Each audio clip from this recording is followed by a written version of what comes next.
Good evening, Des Moines, Iowa, and the world. Welcome to the Doc N Lefty program, broadcasting to you from the north side of Des Moines. Also on DocandLefty.com. This is Lefty, as always, bringing the perspectives you love from the sides you hate. And with me across the table, his new motto for presidential elections is "From Russia with Love." It is Dr. Petrosh. Doc, what is happening? You know, a whole lot of stuff. Our governor, as predicted last week, was named ambassador to China. Mm-hmm. And, of course, there's all the Twitterverse erupted. What does a guy from Iowa know about China? Yeah. And so we probably ought to talk a little bit about what he really does know about China. And then there's a whole lot of controversy about some of the picks that Trump has done for his cabinet. I figure we talk about that. Mm-hmm. Talk about how Governor Branstad stepping down is going to change the Iowa political landscape. So that's what I have in store. Yeah. I hear that you're out going to be blowing a small metal tube tomorrow. Oh, well, so, I mean, that's just part of the part package. Of being black. Yep. Blake, I mean. Yes, that's right. Yeah. That's the first thing. It's is obviously been that not day true. For me. It is obviously not true. I'm the opposite. Yes, I'm sorry for that. I didn't mean to offend anybody. This is how my day started. I woke up and none of the vehicles in my driveway started. My son's didn't start. My backup didn't start. The red did start, but it was stuck behind stuff, and my big red truck didn't start. Or it would start, but it was stuck in the driveway too. So we had to wait an hour before the batteries charged up before we get out. And then I was late all day. So anyway, that's been my day. It's actually been a better day for me today than it has the last few days. So, that's always a bonus. Maddie, how are you doing? She always has a different hairstyle. Have you ever noticed that? Every time I come in, it's a little bit different. Sure. Today she got the Horton Here's a Who style going. There you go. So, anyway, where do you want to start? You got anything good on your end? No, I mean, we might as well start local with this Branstad appointment. That's the one that kind of means something to us. It certainly is interesting. I guess I'm not sure why everyone is, well, not I shouldn't say everyone. There've been a few folks that I don't think report much about Iowa politics or know much about Branstad or know much about Branstad's connection with Xi Jinping, who've made some comments about this that I don't really think are very well founded. Iowa has a very important trade relationship with China, like I talked about last week. So he's going to accept the appointment. I would assume he'll be confirmed. I don't know why any Democrat would really block Terry Branstad. And anything that gets Terry Branstad out of Iowa is good for Iowa, in my opinion. But just kidding. I'm half kidding. I think, and we'll explore those issues later. I think it's an interesting appointment, just on its face. Because Donald Trump has been such a Chinese antagonist. Yes. And he's nominated somebody who would be anything but. I don't know that Terry Branstad has antagonized anybody except labor unions and the health care industry in the state. Yeah, and he didn't antagonize us until a couple of years ago. So it's hard for me to kind of get my arms around it. It does mean that Lieutenant Governor Kim Reynolds will take over as the governor once Governor Branstad is sworn in and takes the office of the ambassador to China. So that means that Iowa has its first woman governor, which is cool in its own right.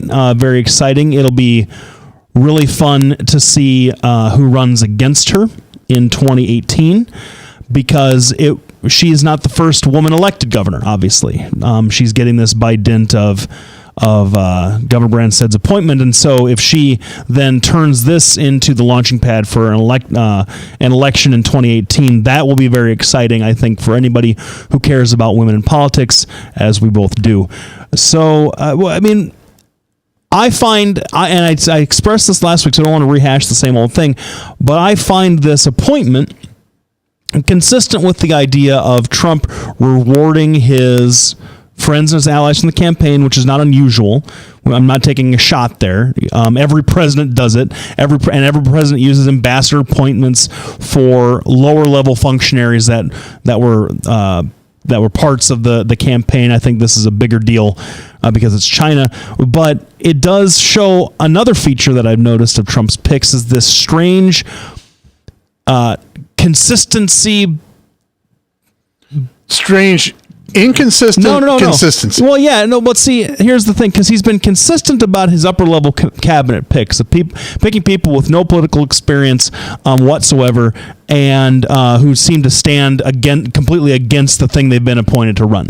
That seems to be pretty clear that he's from some of these things. But the Branstad pick, he's picked a competent politician who has strong ties to China, who has never once espoused any of the anti-China or anti-trade rhetoric in the way that Donald Trump has done it.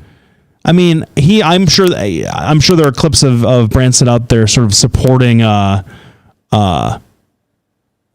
Trump's position on China to the extent that he would support, he's the president, he sets the blah, blah, like that kind of mealy-mouthed political speak that they're all guilty of. But so what happens if he is working on some kind of trade package, or what happens if he's using some kind of negotiation tactic with the Secretary of State's office and the State Department to increase agricultural business between the Midwest and China that Donald Trump scuttles with a tweet. That's the inconsistency. Terry Branstad and Donald Trump do not share the same opinions about China and about trade with China and about global trade in general. That's what I think is interesting about the pick. And I would agree with you, except, and I'm going to go back to the I'm a grizzled old man kind of thing. I have the advantage of Trump in the 80s really struggled. He went, I think, bankrupt, honest to goodness, bankrupt once, and he had to have a bank come in and administer his business or whatever for a while. His dad, the famous, bought a bunch of millions of dollars of poker chips from one of the casinos, just came in and dumped a bunch of money and took poker chips out of one of his Atlantic City casinos as a financial bailout from his dad. I don't know that story. Yeah. But the truth is since that time, what he has done is he's not appointed yes men, which I believe is what got him in trouble in the first place, but he appoints people he thinks is going to be much more competent than he is. That's the pattern I'm seeing. He's doing a lot of isolationist talk as far as foreign policy goes. I mean, you mentioned that a little bit, but yet, like we mentioned last week, why have Mad Dog Madison and the rest of the band of brothers? Because they're all very hawkish. And I think it's just because, he has these people in place. Now, you bring up a good point. What happens if Donald Trump scuttles a really good trade deal for the Midwest with a tweet? Well, I don't think that's going to happen. I think that the powers that be, they understand that it's a game he has to play to maintain power. But at the same time, I think Governor Branstad has enough political clout at this point. Because remember, unlike most people that supported Trump, the governor came straight out and supported Trump from the beginning. It's not like he was a Walker fan and then jumped ship. It's not like he was a Perry fan and jumped ship, or Cruz and jumped ship. From the beginning, since he declared his support for somebody, it's been for Trump. So I think that weight carries something. Now we're up against a break here. After the break, we're going to continue to talk about the impact that the governor has stepping down and how that's going to create how Iowa GOP is going to move forward from there. We want to thank all of our sponsors, including Des Moines Anesthesia, Halo Capital, the Venus Law Firm of Petrosian Associates. Without you, we couldn't do what we do. We'll be back right